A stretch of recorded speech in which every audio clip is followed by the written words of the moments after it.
First up at 6 and following up for you tonight, another officer-involved shooting in Pueblo, the third so far this year, and not just putting a dent in the number of police officers on the streets, also putting a dent in local business owners' pocketbooks. News 5's Jessica Barretto watching out for you, explaining how local businesses and police are managing. Jessica.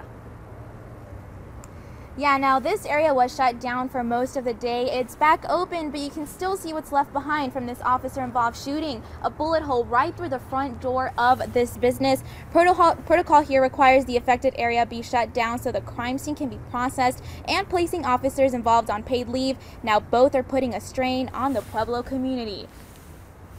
This morning's officer-involved shooting marking the third one this year. These interactions that officers are having with suspects are growing more and more violent. The parking lot on Regency Square taped off for the rest of the day. 2 more officers now on routine paid leave. Counting the officer-involved shooting less than a week ago, there's 4 officers total on leave. That's about half the number of officers on duty at any given time, and it could take up to 10 days for them to return. When so many officers are out at one single time, we have to backfill those and put those in, get those positions filled. And that requires overtime, it requires officers working extra hours, and it just puts a strain on everybody involved.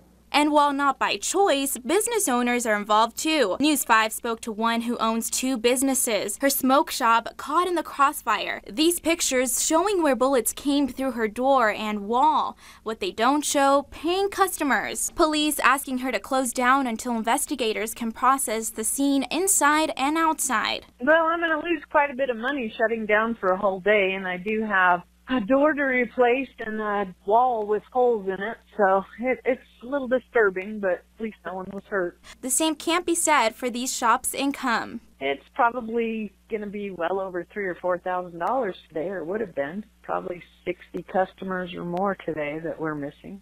Pueblo police now conducting a study looking for any common trends in these officer-involved shootings and finding out what they can do to prevent this violence from continuing. The scary thing for us, we're so early in 2018 that we don't know what the rest of the year is going to hold for us. These things are happening more often and they're more violent, and so it's worrisome.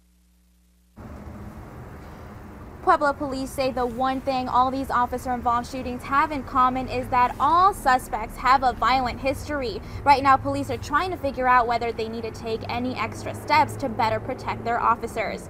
Always watching out for you, Pueblo. Jessica Barretto, News 5. Jessica, thanks.